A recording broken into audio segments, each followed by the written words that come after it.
ஆண்டவரும் அருமை இரட்சகருமாக இருக்கிற இயேசு கிறிஸ்துவின் ஆச்சரியமான நாமத்தில் தினமும் கர்த்தருடைய சத்தத்தை கேட்டுக்கொண்டிருக்கிற தேவனுடைய பிள்ளைகளை வாழ்த்துகிறேன், ஆசீர்வதிக்கிறேன். நீங்கள் ஆசீர்வதிக்கப்பட்டவர்கள். இந்த நாளிலும் கூட என் பரிசுத்த தேவன், நீங்கள் போகிற பாதையில் மற்றவர்களை பின்பற்றி போய் கொண்டிருக்கிறீங்க. அதை தான் தவறுன்னு ஆண்டவர் பேசுகிறார். மற்றவர்கள் செய்கிற உலகம் செய்கிறதை நாம் செய்து கொண்டிருக்கிறோம். உலகம் புறம்பான அலங்காரத்தை முக்கியத்துவம் கொடுக்கிறது. அப்போ ஆண்டவருடைய பிள்ளைகள் அழகாக இருக்காண்டாமா?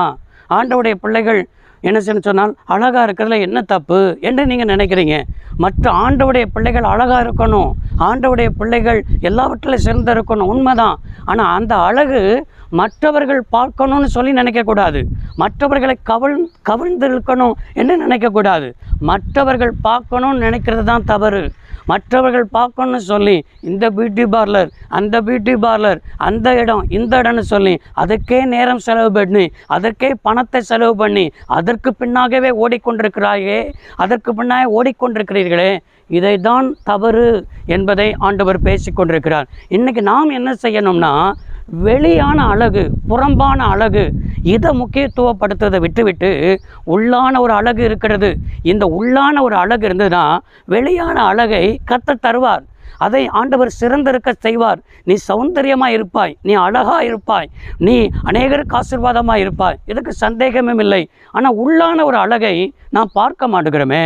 இதை அறிந்ததான பேதுரு தான் 1 பேதுரு 3ஆம் அதிகாரம் 3-4 வசனத்தில் இவராக எழுதியிருக்கிறார். என்ன எழுதியிருக்கிறார்? மயிரை பின்னி பொன்னாபரணங்களை அணிந்து உயர்ந்த வஸ்திரங்களை உடுத்தி கொள்ளுதலாகிய புறம்பான அலங்கரிப்பு உங்களுக்கு அலங்காரமாக இராமல் அழியாத அலங்கரிப்பாக இருக்கிற சாந்தமும் அமைதல் உள்ள ஆவியாகிய இருதயத்தில் மறைந்திருக்கிற குணமே உங்களுக்கு அலங்காரமாக இருக்க கடவுது என்று சொல்லி என்ன செய்திருக்கிறார், எழுதியிருக்கிறார். எனக்கு அருமையானவர்களே, இங்கே பார்த்தீங்களா, இன்றைக்கி நிறைய பேர் இந்த மயிரை பின்னுவது என்று சொன்னால், நிறைய பேர் பார்த்தீங்கன்னா நிறைய வாலிப பிள்ளைங்க முன்னால் அப்படி தூக்கி வைக்கிறது.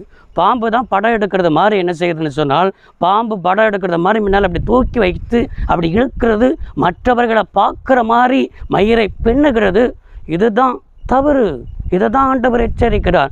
மற்றவங்க பார்க்கணும், என் ஹேர் ஸ்டைலை பார்க்கணும் நினைக்கிறீங்களே, இது மற்றவர்களை பாவத்துக்கு விழ பண்ணுகிறீர்கள் என்பதை விளங்கி கொள்ளணும். அது மாத்திரமல்ல, விலை உயர்ந்த ஆபரணங்கள் என்ன செய்யணும் சொன்னால், என்ன செய்யணும், நான் ஒரு செயின் போட்டால் போதாது, கழுத்து நிறைய போடணும், கை நிறைய போடணும் என்று சொல்லி இதுக்கு ஒரு பெருமையாக நினைக்கிறது. மற்றவர்கள் ஃபங்க்ஷனுக்கு போனால் அவங்க கழுத்து தெரியாமல் போட்டிருக்கிறாங்க, அவங்களை காட்டிலும் நான் எனக்கு என்ன குறை இருக்குது என்று சொல்லி நம்ம நினைக்கிறோம். உயர்ந்த வஸ்திரங்கள் இதெல்லாம் கட்டிட்டு போனால் யார் மதிப்பா என்று சொல்லி நம்ம வெளியில் போய் சொல்கிறது. நான் இதை எவ்வளோக்கு எடுத்தேன் தெரியுமா? 5000 ரூபாய்க்கு எடுத்தேன், நான் அதை அங்கே போய் எடுத்தேன், இங்கே போய் எடுத்தேன், பெருமையாக சொல்லுகிறது. பெருமை உள்ளவனுக்கு கர்த்தர் எதிர்த்து நிற்கிறார்.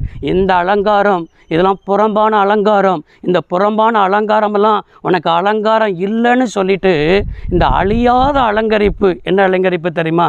சாந்தம்.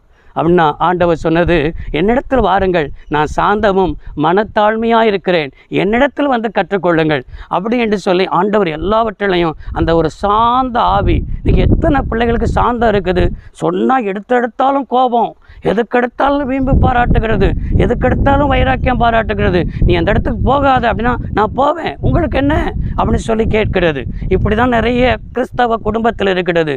கணவன் மனைவிக்குள்ள அமைதி, சாந்தம் இல்லை, பிள்ளைகளுக்குள்ள சாந்தம் இல்லை. அமைதல், இந்த சாந்தமும் அமைதல் உள்ள ஒரு ஆவி எதற்கெடுத்தாலும் எரிஞ்சு விழுகிறது கிடையாது, எதுக்கெடுத்தாலும் என்ன செய்ய சொன்னால் எதிராக பேசுகிறது கிடையாது. இந்த அமைதல் உள்ள ஆவி, இதுதான் இருதயத்தில் மறைந்திருக்கிற குணம். இந்த இருதயத்தில் மறைந்திருக்கிற குணமே உங்களுக்கு அலங்காரமாக இருக்க கடவுது அப்படின்னு சொல்லி எழுதியிருக்கிறாரு. இதை நம்ம என்னைக்காவது பார்த்துருக்குறோமா? நான் ஒரு சாந்தமுள்ள ஒரு மனிதனாக இருக்கிறேனா?